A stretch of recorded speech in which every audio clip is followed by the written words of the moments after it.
మీరు నా మాటకు నా ఆజ్ఞకు అడ్డుపడిపోయే అంతలా మారిపోయారా? నువ్వు న్యాయంగా ధర్మంగా మాట్లాడటం ఎప్పుడో మానేశావు. అడ్డుపడినా మరి? ఈ ఇంట్లో నేను ఏదైతే చూడకూడదని వినకూడదని అనుకున్నానో ఆ రెండు జరిగిపోయాయి. అవునన్నా, అమ్మ మాటను నువ్వు జవదాటడం చూస్తున్న మాకు ఇది కలలా ఉంది, నిజంలా అనిపించడం లేదు. ఇది నిజం, కల కాదు. అమ్మ అవని, నువ్వు అనుకున్న విధంగా రేపు ఫంక్షన్ ని మనం గ్రాండ్ గా చేద్దాం. ముక్కు పడుకుని నా కూతురికి కాకుండా అక్షయ్కి ఎలా ఇస్తారో నేను చూస్తానన్నా. ఏ తమాషాగా ఉందా?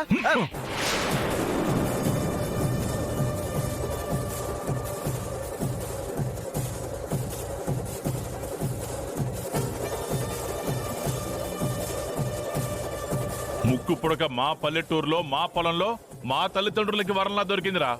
అర్హత లేని వాళ్ళకి ఎలా ఇస్తాం? నా ముందు వేషాలు వేయకో. సరిపోయిందా?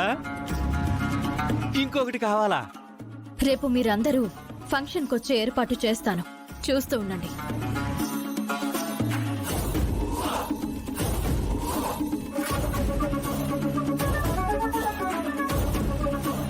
ఎట్టి పరిస్థితుల్లోనూ రేపు మనం ఆ ఫంక్షన్ కి వెళ్ళొద్దు.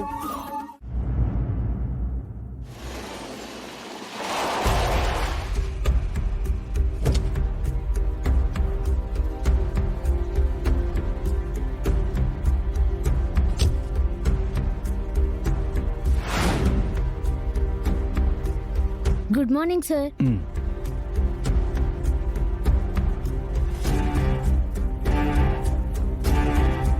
నా కూతురు గురించి నీతో మాట్లాడాలని వచ్చాను. కూర్చో శ్రీకర్.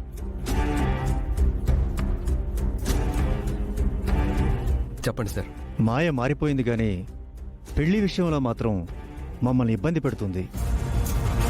ఒంటరిగా ఉండిపోతాను గాని మరో మనిషిని పెళ్లి చేసుకోను అంటుంది. నేను నా భార్య చాలా విధాలుగా కన్విన్స్ చేసే ప్రయత్నం చేస్తున్నాం, అయినా మా మాట వినడం లేదు.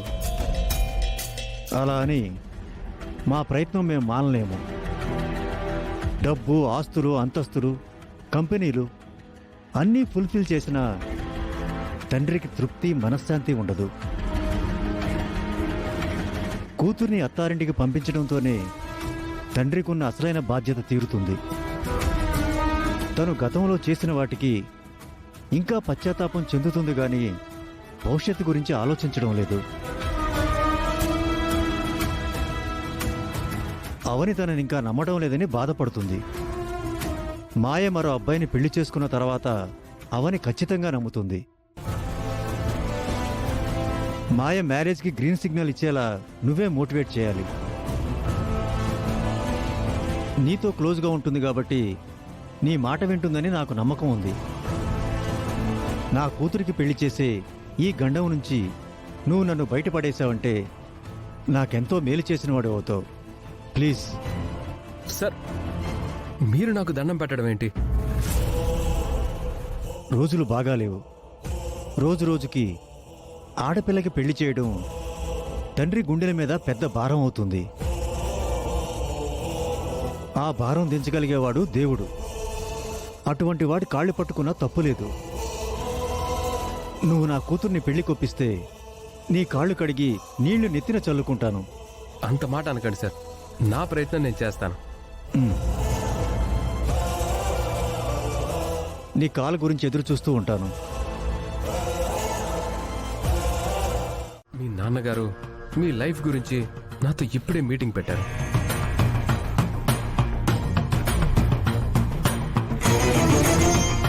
If you don't mind, me personal విషయం గురించి ఒక 10 నిమిషాలు మీతో మాట్లాడడానికి పర్మిషన్ ఇవ్వండి.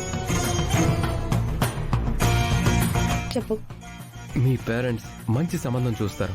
మీరు పెళ్లి చేసుకుని సెటిల్ అయిపోవచ్చు కదా.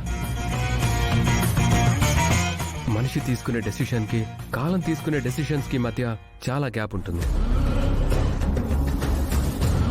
టైం గైడ్ చేసే విధంగా నడుచుకోవడం మంచిది కదా. మీరు మారిపోయినందుకు మీ పేరెంట్స్ ఎంత సంతోషిస్తున్నారో, పెళ్లి విషయంలో బ్యాక్ స్టెప్ వేస్తున్నందుకు అంత బాధపడుతున్నారు. ఒక వెల్ విషర్గా చెప్తున్నాను, please take a good decision.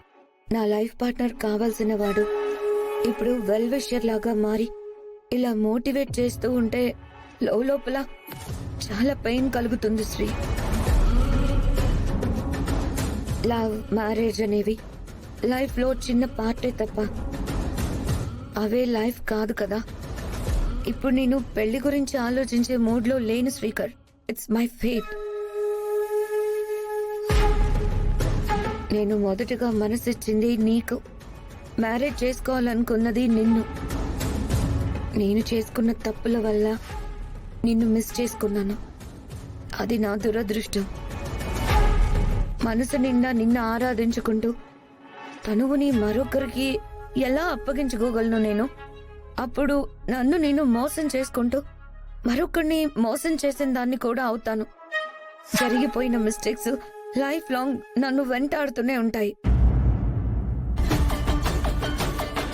మళ్ళీ కొత్త మిస్టేక్స్ నాతో చేయించాలని ట్రై చేయకు. పెళ్లి చేసుకుంటే నిన్నే చేసుకుంటాను, కానీ మరొకరిని ఎలా చేసుకుంటాను?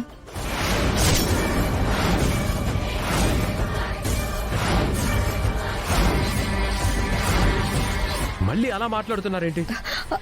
సారీ. నా ఉద్దేశం ఏంటంటే, అచ్చం నీలాంటి రూపం, నీలాంటి క్వాలిటీస్ ఉన్నవాడు ఎదురు పడితే చేసుకుంటానేమో అని అనుభవి అలా అనేసాను. సో ఇంకెప్పుడు మన మధ్య నా పెళ్లి టాపిక్ రాకూడదు, ఓకే? అది కాదు మాయా. శ్రీకర్, ప్లీజ్. మీరందరూ సంతోషంగా ఉంటే నాకు అది చాలు.